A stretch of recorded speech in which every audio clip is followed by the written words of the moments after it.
যদি সাহরি খাইতে না পারি তাহলে আর ওই দিন রোজা রাখি না। সাহরির সময় ভোর রাতের সময়টা হলো দোয়া কবুলের সবচেয়ে মোক্ষম সময়। 24 ঘন্টার ভিতরে দোয়া কবুলের সবচেয়ে আদর্শ সময়, যে সময়ের দোয়া কবুলের সম্ভাবনা সবচেয়ে বেশি, সেটা হলো ভোর রাতের সময়টা। আল্লাহ সুবহানাহু ওয়া তাআলা ডেকে ডেকে বান্দার ক্ষমা ঘোষণা করেন, বিপদ আপদ দূর করেন, অসুখ বিসুখ দূর করেন। এই সময়টা হলো রাতের শেষ প্রহর, ফজরের আগের সময়টা, তাহাজ্জুদের সময়টা। 11 মাস ধরে আমরা নানা ব্যস্ততার অজুহাতে আমাদের তাহাজ্জুদ পড়ার সুযোগ হয় না, ভোর রাতে ওঠার সুযোগ হয় না। ভাইরা আমার, রমাদানের মাস, আপনি তো সাহরি খাইতে প্রায় প্রতিদিনই উঠছেন। আপনার যেহেতু সাহরি খাওয়ার উদ্দেশ্যে উঠাই লাগে, তো আপনি কেন এই মাসে সাহরির সময় ভোর রাতের এই সময়টাতে, যখন আল্লাহর সাধারণ ক্ষমা ঘোষণা করেন, ওই সময়টাতে আপনি কেন শুধুমাত্র খেয়ে পরে আপনি মসজিদে চলে যাবেন ফজরের জন্য? অবশ্যই আপনি সাহরি খেতে উঠলে 2-5 মিনিট সময় বের করে বিশেষভাবে আল্লাহর কাছে দোয়ায় মনোনিবেশ করবেন।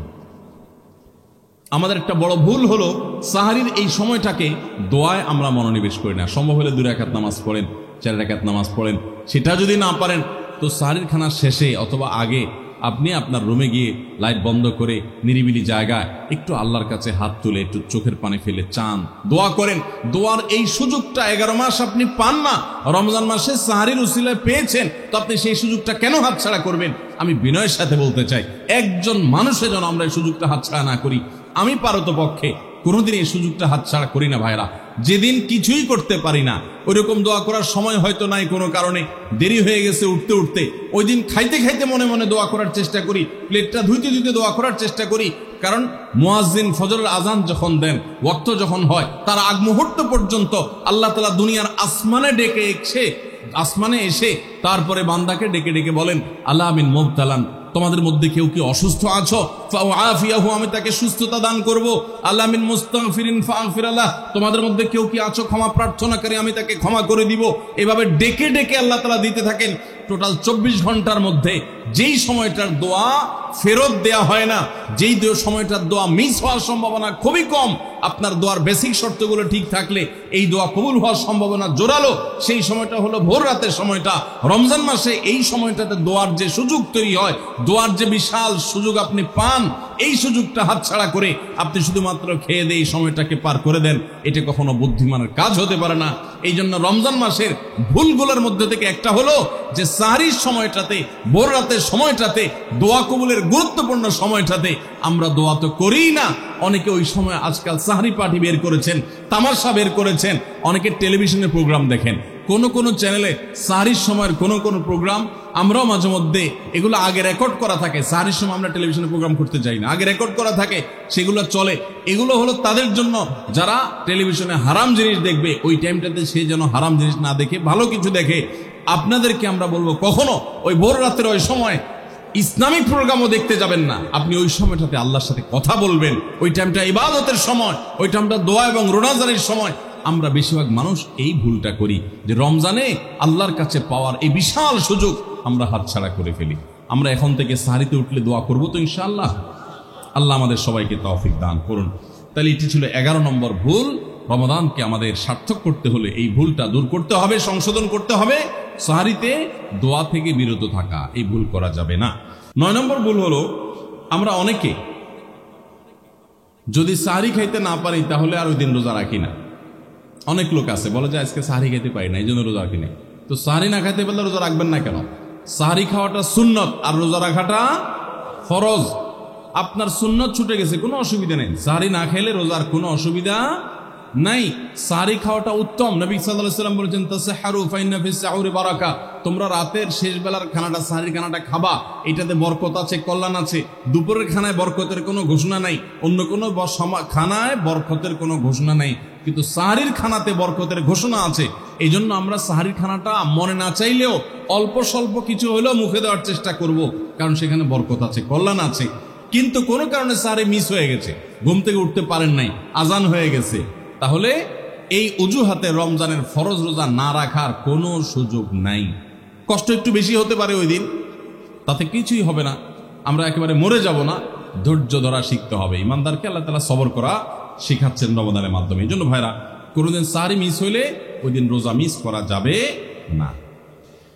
10 নম্বর যে ভুলটা আমাদের হয় সেটা হলো, সাহরিতে আমরা বেশিরভাগ মানুষ একটা সুন্নাত আমল করি না, সেটা হলো খেজুর খাওয়া। সন্ধ্যার সময় ইফতারিতে যখন আমরা সাহারি খাই তখন তো সবাই আমরা জানি, আমরা ইফতারিতে যখন খেজুর খাই তখন তো আমরা সবাই মোটামুটি জানি যেটা সুন্নত। কিন্তু সাহারিতে খেজুর খাওয়া যে সুন্নত, এটা ম্যাক্সিমাম মানুষ আমাদের দেশে এখনো জানেন না। নবী করিম সাল্লাল্লাহু আলাইহি ওয়াসাল্লাম বলেছেন, নি'মা সাহুরুল মুমিনি আত-তামার, ইমানদারের সবচাইতে উত্তম সাহারি হলো খেজুর। আপনি ভাত খান, ডাল খান, গোশত খান, মাছ খান, যাই খান, এক পিস খেজুর আপনি যদি অন্তত সাহারিতে খান তাহলে এটার কারণে একটি সুন্নাত জিন্দা করার সওয়াব পাবেন। খেজুরে প্রচুর পরিমাণ এনার্জি, খাদ্য শক্তি থাকে, এটা আমাদের জন্য নানা দিক থেকে উপকারী হবে। এই জন্য ইফতারিতে আপনি খেজুর খাওয়ার কথা জানেন, অথচ হাদিসে শুধু ইফতারিতে না, সাহারিতেও খেজুর খাওয়ার নির্দেশনা দেওয়া হয়েছে। এই জন্য এটা একটা ভুল যে আমরা অনেকে সাহারিতে যে খেজুর খেতে হয় এটা জানি না। 11 নম্বর ভুল হলো, সাহারির সময় ভোর রাতের সময়টা হলো দোয়া কবুলের সবচেয়ে মোক্ষম সময়। 24 ঘন্টার ভিতরে দোয়া কবুলের সবচেয়ে আদর্শ সময়, যে সময়ের দোয়া কবুলের সম্ভাবনা সবচেয়ে বেশি, সেটা হলো ভোর রাতের সময়টা। আল্লাহ সুবহানাহু ওয়া তাআলা ডেকে ডেকে বান্দার ক্ষমা ঘোষণা করেন, বিপদ আপদ দূর করেন, অসুখ বিসুখ দূর করেন। এই সময়টা হলো রাতের শেষ প্রহর, ফজরের আগের সময়টা, তাহাজ্জুদের সময়টা। 11 মাস ধরে আমরা নানা ব্যস্ততার অজুহাতে আমাদের তাহাজ্জুদ পড়ার সুযোগ হয় না, ভোর রাতে ওঠার সুযোগ হয় না। ভাইরা আমার, রমাদানের মাস, আপনি তো সাহারি খাইতে প্রায় প্রতিদিনই উঠছেন। আপনার যেহেতু সাহারি খাওয়ার উদ্দেশ্যে উঠাই লাগে, তো আপনি কেন এই মাসে সাহারির সময় ভোর রাতের এই সময়টাতে যখন আল্লাহর সাধারণ ক্ষমা ঘোষণা করেন, ওই সময়টাতে আপনি কেন শুধুমাত্র খেয়ে পরে আপনি মসজিদে চলে যাবেন ফজরের জন্য? অবশ্যই আপনি সাহারি খেতে উঠলে 2-5 মিনিট সময় বের করে বিশেষভাবে আল্লাহর কাছে দোয়ায় মনোনিবেশ করবেন। আমাদের একটা বড় ভুল হলো, সাহারির এই সময়টাকে দোয়ায় আমরা মনোনিবেশ করি না। সম্ভব হলে 2 রাকাত নামাজ পড়েন, 4 রাকাত নামাজ পড়েন। সেটা যদি না পারেন তো সাহারির খানা শেষে অথবা আগে আপনি আপনার রুমে গিয়ে লাইট বন্ধ করে নিরিবিলি জায়গায় একটু আল্লাহর কাছে হাত তুলে একটু চোখের পানি ফেলে চান, দোয়া করেন। দোয়ার এই সুযোগটা 11 মাস আপনি পান না, রমজান মাসে সাহারির উসিলায় পেয়েছেন, তো আপনি সেই সুযোগটা কেন হাতছাড়া করবেন? আমি বিনয়ের সাথে বলতে চাই, একজন মানুষের জন্য আমরা এই সুযোগটা হাতছাড়া না করি। আমি পারতপক্ষে কোনোদিন এই সুযোগটা হাতছাড়া করি না ভাইরা। যেদিন কিছুই করতে পারি না, ওইরকম দোয়া করার সময় হয়তো নাই, কোনো কারণে দেরি হয়ে গেছে উঠতে, ওই দিন খাইতে খাইতে মনে মনে দোয়া করার চেষ্টা করি, প্লেটটা ধুইতে দোয়া করার চেষ্টা করি। কারণ মুয়াজ্জিন ফজরের আজান যখন দেন, ওয়াক্ত যখন হয়, তার আগ মুহূর্ত পর্যন্ত আল্লাহ তাআলা দুনিয়ার আসমানে এসে তারপরে বান্দাকে ডেকে ডেকে বলেন, আলা মিন মুবতালান, তোমাদের মধ্যে কেউ কি অসুস্থ আছো, ফাআফিয়াহু, আমি তাকে সুস্থতা দান করব। আলা মিন মুস্তাগফিরিন ফাগফির লাহ, তোমাদের মধ্যে কেউ কি আছো ক্ষমা প্রার্থনাকারী, আমি তাকে ক্ষমা করে দিব। এভাবে ডেকে ডেকে আল্লাহ তাআলা দিতে থাকেন। টোটাল 24 ঘন্টার মধ্যে যেই সময়টার দোয়া ফেরত দেয়া হয় না, যেই সময়টার দোয়া মিস হওয়ার সম্ভাবনা খুবই কম, আপনার দোয়ার বেসিক শর্তগুলো ঠিক থাকলে এই দোয়া কবুল হওয়ার সম্ভাবনা জোরালো, সেই সময়টা হলো ভোর রাতের সময়টা। রমজান মাসে এই সময়টাতে দোয়ার যে সুযোগ তৈরি হয়, দোয়ার যে বিশাল সুযোগ আপনি পান, এই সুযোগটা হাতছাড়া করে আপনি শুধুমাত্র খেয়ে দিয়ে এই সময়টাকে পার করে দেন, এটা কখনো বুদ্ধিমানের কাজ হতে পারে না। এই জন্য রমজান মাসের ভুলগুলোর মধ্যে থেকে একটা হলো যে সাহারির সময়টাতে, ভোর রাতের সময়টাতে, দোয়া কবুলের গুরুত্বপূর্ণ সময়টাতে আমরা দোয়া তো করিই না। অনেকে ওই সময় আজকাল সাহারি পার্টি বের করেছেন, তামাশা বের করেছেন, অনেকে টেলিভিশনে প্রোগ্রাম দেখেন। কোন চ্যানেলে সাহারির সময়ের কোন প্রোগ্রাম আমরাও মাঝে মধ্যে এগুলো আগে রেকর্ড করা থাকে। সাহারির সময় আমরা টেলিভিশনে প্রোগ্রাম করতে যাই না, আগে রেকর্ড করা থাকে, সেগুলো চলে। এগুলো হলো তাদের জন্য যারা টেলিভিশনে হারাম জিনিস দেখবে, ওই টাইমটাতে সে যেন হারাম জিনিস না দেখে ভালো কিছু দেখে। আপনাদেরকে আমরা বলবো, কখনো ওই ভোর রাতের ওই সময় ইসলামিক প্রোগ্রামও দেখতে যাবেন না। আপনি ওই সময়টাতে আল্লাহর সাথে কথা বলবেন, ওই টাইমটা ইবাদতের সময়, ওই টাইমটা দোয়া এবং রোনাজারির সময়। আমরা বেশিরভাগ মানুষ এই ভুলটা করি যে রমজানে আল্লাহর কাছে পাওয়ার এই বিশাল সুযোগ আমরা হাতছাড়া করে ফেলি।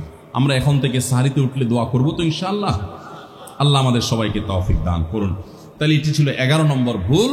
রমাদানকে আমাদের সার্থক করতে হলে এই ভুলটা দূর করতে হবে, সংশোধন করতে হবে। সাহারিতে দোয়া থেকে বিরত থাকা, এই ভুল করা যাবে না। 12 নম্বর ভুল হলো, অনেকে রোজা রেখে থুতু গেলাটাকে দোষণীয় মনে করেন যে রোজা রেখে বোধহয় থুতু গেলা যায় না, এই জন্য ঘন ঘন থুতু ফেলে দেখবেন অনেকে আছেন।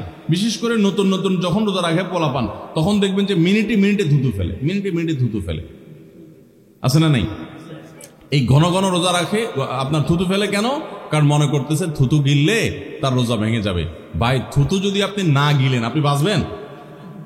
থুতু না গিললে কেউ বাঁচবে?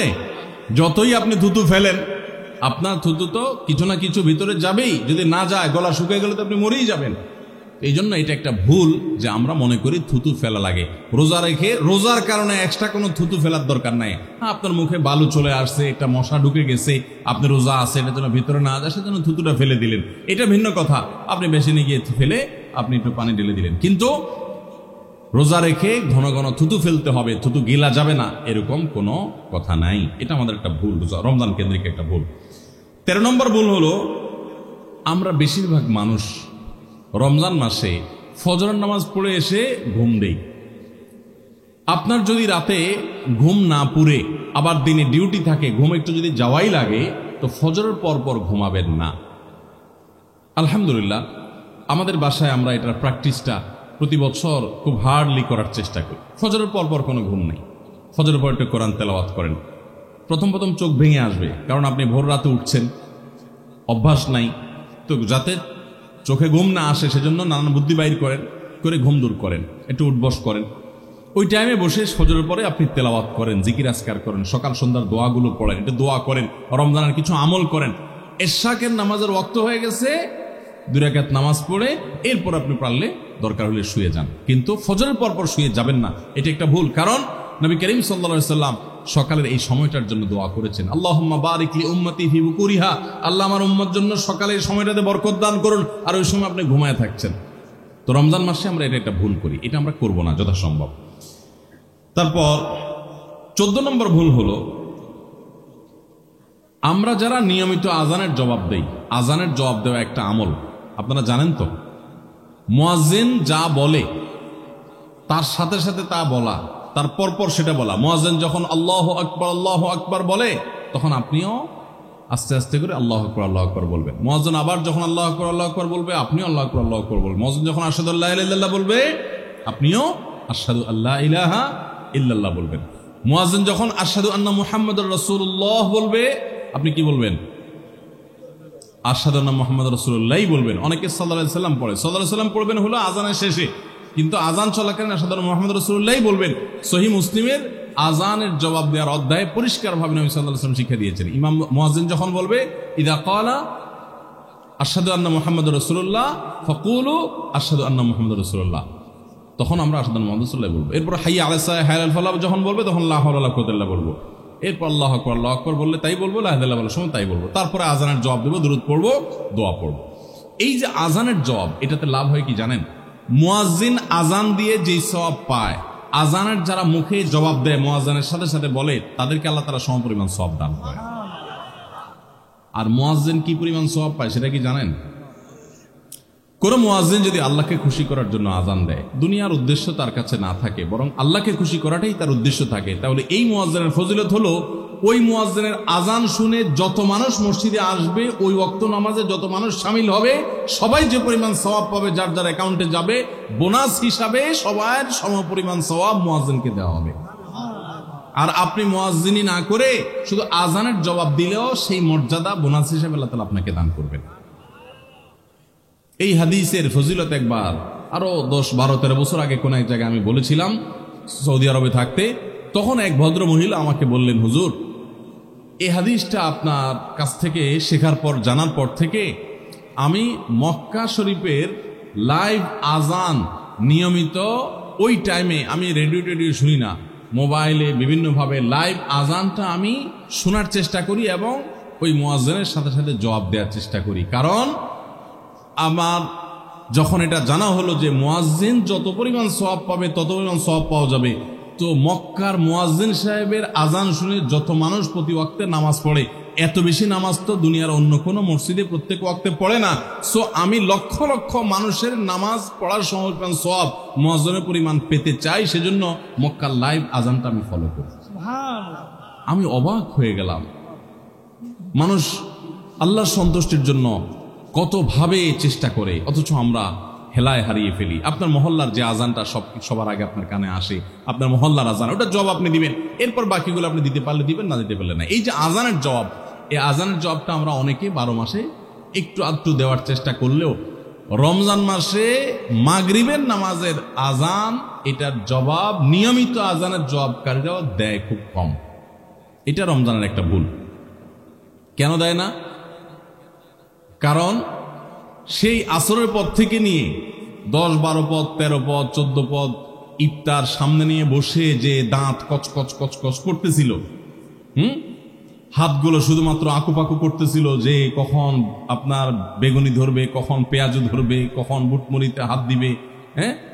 যখন আকুপাকু করতেছিল, সূর্য ডুবছে, মুয়াজ্জিন সাহেব আল্লাহু আকবার হাঁকা শুরু হয়েছে, আর হুমড়ি খেয়ে অমনে ঝাঁপায়া পড়ছে, খাইতে খাইতে কখন আজান শেষ হয়ে গেছে টেরও পায় না। ঠিক না বেঠিক? আপনি খান, ওয়াক্ত হয়ে গেছে সাথে সাথে আপনি খেলেন, আজান শুনলেন সাথে সাথে আপনি খেলেন, ভালো কথা। একটু মুখে দিয়ে খেতে খেতে খাওয়ার ফাঁকে ফাঁকে মুয়াজ্জিনের আজানের জবাবটা দিয়ে ফেলেন। কিন্তু ম্যাক্সিমাম মানুষ আমরা এই ভুলটা করি। আমি খেয়াল করে দেখেছি যারা নিয়মিত আজান দেয় তারাও আজানের জবাব দেয়, তারাও দেখেছি এটা করে না, অর্থাৎ ভুল হয়ে যায়। তাহলে আমরা লক্ষ্য করবো তো ইনশাআল্লাহ মাগরিবের সময় ইফতারের ফাঁকে ফাঁকে আমরা আজানের জবাব দিয়ে দিব।